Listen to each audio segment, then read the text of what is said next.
അപ്പോൾ ഇന്ന് നമ്മൾ ഉണ്ടാക്കാൻ പോകുന്നത് നല്ല ഫ്രഷ് ബീഫിൻ്റെ ബ്രെയിൻ ഡ്രൈ ഫ്രൈ. അപ്പോൾ അതിനായിട്ട് ആദ്യം നമ്മൾ ബ്രെയിൻ കുറച്ച് മഞ്ഞൾപ്പൊടി ഉപ്പൊക്കെ ഇട്ട് കഴുകി സെറ്റാക്കി വെച്ചിട്ടുണ്ട്. അടുത്തതായിട്ട് നമുക്ക് വേണ്ടത് കുറച്ച് പച്ചമുളക്, കുറച്ച് തക്കാളി ചെറുതായിട്ട് അരിഞ്ഞത്, കുറച്ച് ഉള്ളി ചെറുതായിട്ട് അരിഞ്ഞത്, പിന്നീട് കുറച്ച് ജിഞ്ചർ ഗാർലിക് പേസ്റ്റും വേണ്ടതായിട്ടുണ്ട്. നമ്മൾ വിറകടുപ്പിലാണ് ഇത് കുക്ക് ചെയ്യുന്നത്. കുറച്ച് നാച്ചുറലായിട്ട് കുറച്ച് ഇതാണ് അത് കാന്താരി മുളക് എടുക്കാമെന്നാണ് പ്ലാൻ ചെയ്യുന്നത്. അതിന് കുറച്ച് മതി, കാരണം മുളക് അത്യാവശ്യം അരിഞ്ഞ് വെച്ചിട്ടുള്ളതുകൊണ്ട് ആവശ്യത്തിന് കുറച്ച് കാന്താരി, കളറിന് വേണ്ടിയിട്ട് കുറച്ച് കളർ കാന്താരി എടുക്കുന്നുണ്ട്. ഓക്കെ, നമ്മൾ ഫസ്റ്റ് ടൈമാണ് വ്ളോഗ് ചെയ്യുന്നത്, അതുകൊണ്ട് കുറേ അപാകതകളുണ്ടാവും. നിങ്ങൾ കണ്ടറിഞ്ഞ് സഹായിക്കണം. ഇത് വൈറലായാൽ ഒരുപാട് വീഡിയോസ് ഇതുപോലെ ഇനിയും തരുന്നതായിരിക്കും. അങ്ങനെ കറിവേപ്പില ആയി ഒന്നും വരുമ്പോൾ നമ്മൾ കുറച്ച് ഉള്ളിയും കൂടി ഇടുന്നു. കറിവേപ്പില കത്താനുള്ള അവസരം കൊടുക്കരുത്. നമ്മൾ നല്ല വീട്ടിൽ തന്നെ ആട്ടിയ വെളിച്ചെണ്ണയാണ് ഇതിന് യൂസ് ചെയ്യുന്നത് കേട്ടോ. നമ്മൾ പുറത്തുനിന്ന് വേറെ വെളിച്ചെണ്ണ ഒന്നും എടുക്കുന്നില്ല. അപ്പോൾ വെളിച്ചെണ്ണ ഇത്രയും വേണ്ടവർക്ക് ഇത്രയും ഉപയോഗിക്കാം, അല്ലാത്തവർക്ക് ആവശ്യത്തിന് എടുത്താലും മതിയാവും. എന്നിട്ട് നമ്മൾ കുറച്ച് കാന്താരി മുളക് ഇടുന്നുണ്ട് കേട്ടോ. ഇനി നമുക്ക് കുറച്ച് പച്ചമുളക് ഇടാം,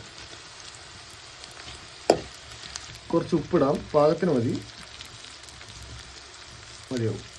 മുരിഞ്ഞ് വന്നു തുടങ്ങിയിട്ടുണ്ട്. ഇതൊന്ന് റെഡി വരുമ്പോൾ നമുക്ക് തക്കാളി ഇടണം. നമുക്ക് കുറച്ച് തക്കാളി ചെറുതായിട്ട് അരിഞ്ഞത്. തക്കാളി ഓപ്ഷണലാണ്, ഇത്ര ഇടണമെന്നില്ല. കുറച്ച് പുളിയൊക്കെ കൊണ്ടുവന്നിട്ട് കുറച്ചിടാം. അപ്പോൾ നമുക്ക് വേണ്ടി ഇന്ന് ഫുഡ് ഉണ്ടാക്കി തരുന്നത് അമലേയുമാണ്. ഒന്ന് ചിരിക്കും അമൽ. യെസ്, സൽഗുണ സമ്പന്നനും സർവോപരി നല്ലൊരു കുക്കുമായ അമൽ ഒന്ന് വരണ്ട് വരുന്നുണ്ട്. വാവ്, ലുക്കിംഗ് ഗുഡ്. അങ്ങനെ മഞ്ഞപ്പൊടി നമ്മൾ ആവശ്യത്തിന് മറ്റേ ബീഫ് ഇട്ടിട്ടുണ്ട്. ലേശം മല്ലിപ്പൊടിയാണ്, എല്ലാം കൈക്കണക്കാണ്. ഇത്ര ഉള്ളു ബാക്കി നമ്മൾ ഇടുന്നുണ്ട്. നന്നായിട്ടൊന്ന് വഴറ്റിയെടുക്കുക. ഒന്ന് വഴണ്ടി വന്നിട്ട് ഇനി നമുക്ക് നമ്മുടെ ബ്രെയിൻ ഇതിനകത്തോട്ട് തട്ടാം. നമ്മുടെ ബ്രെയിൻ ഇതിനകത്തോട്ട് ഇടാൻ പോവാണ്. നമ്മുടെ മങ്കു അടിച്ചു മാറ്റിയതിൻ്റെ ബാക്കി.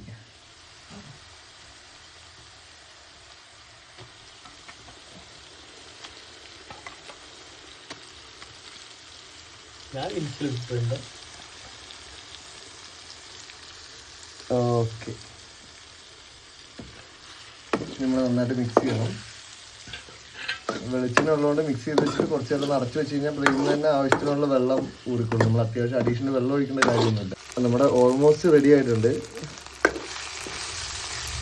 ബീഫ് ശരിക്കും ബ്രെയിൻ ശരിക്കും മുറിച്ചിടേണ്ട കാര്യമില്ല, മുഴുവനായിട്ട് ഇട്ടാൽ നമുക്ക് ഇനി ചിക്കി എടുക്കാവുന്നതാണ് കേട്ടോ. അത്യാവശ്യം നല്ല സെറ്റാണ്, ഞാൻ കഴിച്ചു നോക്കി, അത്യാവശ്യം ഓക്കെയാണ് എല്ലാം. നമ്മൾ ഫൈനൽ റിസൾട്ട് പറയാം. മല്ലിയില ഇടാൻ താല്പര്യമുള്ളവർക്ക് ലാസ്റ്റ് കുറച്ച് മല്ലിയില ഇതിൻ്റെ മേലെ ടോപ്പിംഗ് ആയിട്ടിടാം കേട്ടോ. നമ്മൾ കുറച്ച് കുരുമുളകും കൂടി ഇടണം കേട്ടോ. നമുക്ക് എരിവ് കുറച്ച് താല്പര്യമാണ്, അതുകൊണ്ടാണ് കുറച്ച് കുരുമുളക്. ഓക്കെ,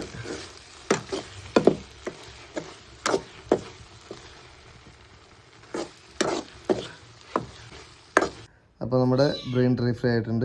കുറച്ച് ചോറുണ്ട്, അടിപൊളിയായിരിക്കും. ഞാൻ കഴിച്ചു നോക്കി, ഒരു രക്ഷയില്ല. അപ്പോൾ എല്ലാവരും ഇതൊന്ന് വീട്ടിൽ